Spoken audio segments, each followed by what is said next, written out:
সুনানে আবু দাউদের বিখ্যাত একটি হাদিস রয়েছে। হাদিসটির 3টি পার্ট।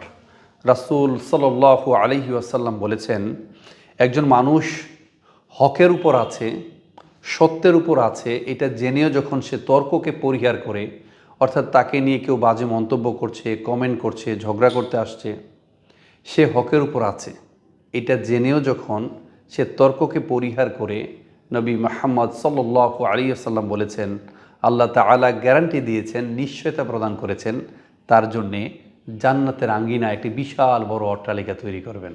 সুবহানাল্লাহ। আসলে যিনি চুপ থাকেন তিনি নাজাত পান। মান সমাতা নাজা। আর যিনি বাড়াবাড়ি করেন, এখানেটা ওখানে লাগান, একটা পরিবেশ নষ্ট করেন, তার জন্য রয়েছে জাহান্নাম। লা ইয়াদখুলুল জান্নাতা কত্তাত। তাই আসুন আমরা আমাদের মুখটা